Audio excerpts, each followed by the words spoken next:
অহা 28 আৰু 29 জানুৱাৰীত অনুষ্ঠিত হ'ব সদৌ বিটিআৰ বঙালী যুৱ ছাত্ৰ ফেডাৰেশ্যনৰ নালাপাৰা আৰু ৰাজগড় আঞ্চলিক সমিতিৰ দ্বাদশ দ্বিবাৰ্ষিক অধিৱেশন।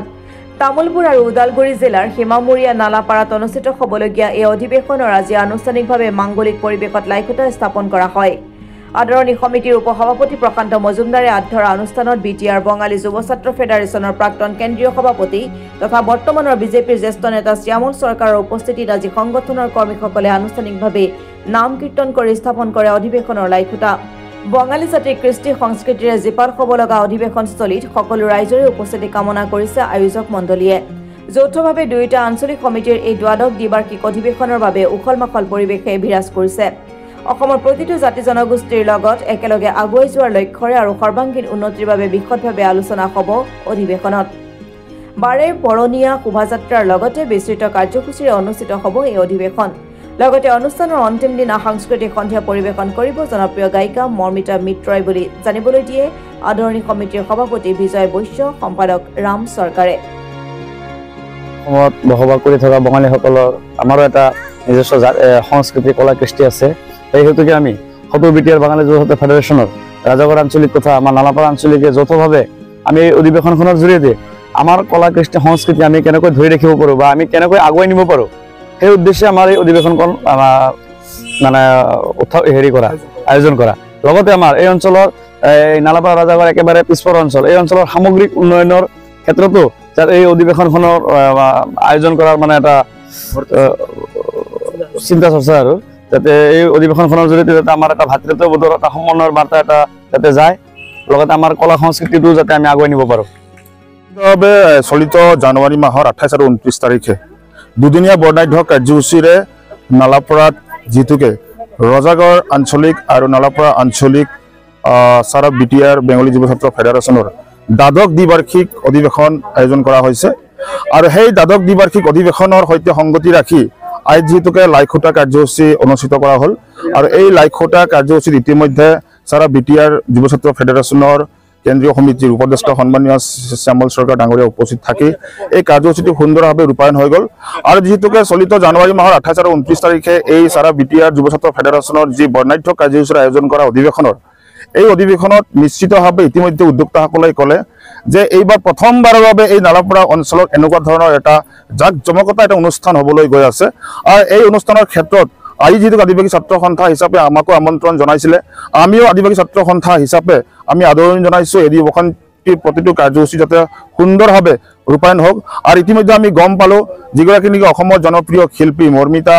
মিত্ৰ ডাঙৰীয়ানীক তেখেতসকলে সাংস্কৃতিক সন্ধিয়াৰ কাৰ্যসূচীত আচলতে আমন্ত্ৰণ জনোৱা হৈছে। আমি আশা ৰাখিছোঁ এই দুয়োটি দিনতে ইয়াত 7,000-ৰ পৰা 8,000 যিটোকে লোক এটা লোকাৰণ্য হৈ পৰিব। আৰু যাৰ ফলস্বৰূপে আমাৰ এই অঞ্চলত এই অনুষ্ঠানটি হোৱাৰ কাৰণে আমি যথেষ্ট উৎফুল্লিত হৈছোঁ, যাৰ ফলস্বৰূপে আমি আনন্দত মতলীয়া হৈছোঁ। আমিও আশা ৰাখিছোঁ এই দুয়োটা দিনৰ কাৰ্যসূচী অতি সুন্দৰভাৱে শৃংখলাবদ্ধভাৱে আৰু শান্তিপ্ৰিয়ভাৱে অনুষ্ঠিত হ'ব বুলি আমি আশা ৰাখিছোঁ। আমি সদৌ বিটিআৰ বাঙালী যুৱ ছাত্ৰ ফেডাৰেশ্যন নালাপাৰা আঞ্চলিক তথা ৰাজগড় আঞ্চলিক যৌথ অধিৱেশন দ্বাদশ অধিৱেশন আমি ৰূপায়ণ কৰিবলৈ ওলাইছোঁ। আজি আমাৰ প্ৰথম কাৰ্যসূচী লাইখুটা স্থাপনা আজি আমাৰ হৈ গ'ল। তো আজিৰ পৰাই আমাৰ এই অধিৱেশনৰ আৰম্ভণি হ'ব। তো আমি এই অঞ্চলৰ তথা বিভিন্ন অঞ্চলৰ লোকসকলক এটাই অনুৰোধ জনাম যাতে এই অধিৱেশনত সকলো জাতি ধৰ্ম নিৰ্বিশেষে সকলোৱে যাতে এই কাৰ্যসূচীত আমাক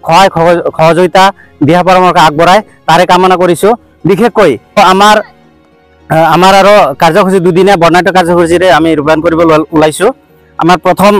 কাৰ্যসূচী আজি লাইখুটা স্থাপনা হৈ গ'ল। আৰু আমাৰ এই যিটো নেকি মুখ্য দুৱাৰ উন্মোচন, সেই উন্মোচনৰ কেন্দ্ৰ কৰি গোটেইখিনি আমাৰ মাজত সাংগঠনিক যিটো কাৰ্যসূচী থাকিব বিভিন্ন ধৰণৰ যেনেকা খেল ধেমালি নৃত্য প্ৰতিযোগিতা সাংস্কৃতিক সন্ধ্যা, তাৰপিছত আমাৰ যিটো ডেলিগেট সেই ডেলিগেটৰ মাধ্যমেদি দুয়োটা আঞ্চলিক আমাৰ যিটো পুৰণা সমিতি ভংগ কৰি আমাৰ এটি শক্তিশালী আঞ্চলিক সমিতি গঠন কৰা হ'ব। সেই ক্ষেত্ৰত সকলোৱে যাতে আমাক সহায় সহযোগিতা আগবঢ়ায়, সকলোৱে যাতে আমাক ছাপোৰ্ট কৰে সেই কামনা কৰিছোঁ। আৰু আমাৰ 29 তাৰিখ যিটো আমাৰ কাৰ্যসূচী হ'ব, আমাৰ সেইদিনা ৰাতিপুৱাৰ পৰাই কাৰ্যসূচী আৰম্ভণি কৰি আমাৰ যিটো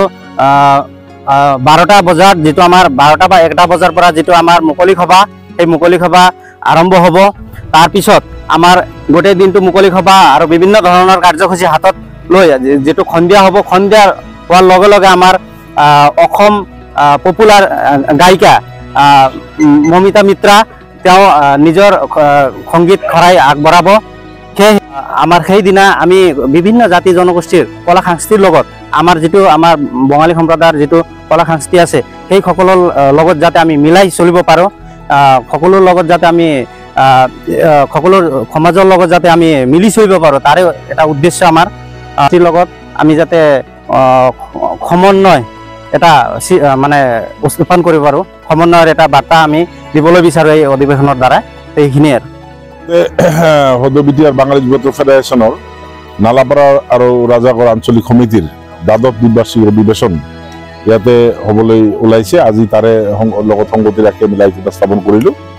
তো মই আজি আপোনালোকৰ জৰিয়তে মই এটা কথাই ক'ম যে বাঙালী জাতিৰ কলা কৃষ্টি আৰু ভাষা সংস্কৃতি বহুত পুৰণি আৰু বহুত মানে ৰিচ এটা কমিউনিটি তো তাকে আমি মানে আজি এই নালাপাৰা ৰাজাগড় অঞ্চলত যেহেতু স্বাধীনতাৰ পিছৰ পৰা আজিলৈকে এই অঞ্চলত মানে তেনেকুৱা ধৰণৰ প্ৰগ্ৰাম হোৱা নাই বা অধিৱেশন হোৱা নাই নোহোৱাৰ কাৰণে আমি গোটাই বিভিন্ন ভাষা ভাষী ধৰ্মাৱলম্বী মানুহে মানে ইয়াতে একগোট হৈ এটা ৰিসেপশন কমিটি বনাই আমি আজিৰ প্ৰগ্ৰামৰ জৰিয়তে আমি কাৰ্যসূচী আৰম্ভ কৰিলোঁ আৰু অহা দিনত এই অঞ্চল সৰ্বাঙ্গীন উন্নয়ন এই ভূটান প্ৰান্তত ভূটান দাঁত কাষৰে অঞ্চলত যাতে সৰ্বাঙ্গীন উন্নয়ন হয় এই অঞ্চলৰ বিভিন্ন ভাষা ভাষী মানুহৰ মাজত মিলা প্ৰীতিৰ এনাজৰী ডালখন যাতে আৰু সমৃদ্ধ হয় তাকে আশা ৰাখি অহা দিনত এই অঞ্চলৰ বিটিআৰ বাঙালী যুৱছাত্ৰ ফেডাৰেশ্যনৰ অধিৱেশনটি সাফল্যমণ্ডিত কৰাৰ বাবে আমি আগবাঢ়িছোঁ আৰু এই অধিৱেশনৰ জৰিয়তে আমি আহ্বান জনাইছোঁ আপোনালোকৰ জৰিয়তে এই অঞ্চলৰ সকলো জাতি জনগোষ্ঠীৰ মানুহ একত্ৰিত হৈ এই অধিৱেশনটি সাফল্যমণ্ডিত কৰিব লগতে আমি বিভিন্ন অঞ্চলৰ পৰা বিভিন্ন সাংস্কৃতিক জগতৰ লগত জড়িত থকা বৌদ্ধিক জগতৰ লগত জড়িত থকা আৰু আমাৰ ফেডাৰেশ্যনৰ বিভিন্ন উদ্ধতন কৰ্তৃপক্ষ ইয়াতে আমন্ত্ৰণ জনোৱা হ'ব তেওঁলোকে ইয়াতে আহিব আৰু আমাৰ এই অঞ্চলৰ যেহেতু মানুহ অতিথি আপ্যায়নৰ কাৰণে জনাজাত এটা অঞ্চল ৰাজাগড় নালাপাৰা অঞ্চল যথেষ্ট ৰিচ এটা অঞ্চল আজিৰ দিনত এই অঞ্চলৰ মানুহে তেওঁলোকৰ যিখিনি মানে কৰিব লগাখিনি তেওঁলোকে নিশ্চয় কৰিব আৰু এই অঞ্চলৰ সকলোকে বিভিন্ন ভাষা ভাষী জনগোষ্ঠী মানুহক লৈ আমি এই অধিৱেশনক সাফল্যমণ্ডিত কৰি তুলিব পাৰিম বুলি আশা ৰাখি মানে আজিৰ এই অনুষ্ঠানটি মানে সুন্দৰভাৱে আজিৰ পৰা শুভাৰম্ভণি কৰা হ'ল তাকে আমি আজি আপোনালোকৰ জৰিয়তে জনাব বিচাৰিছোঁ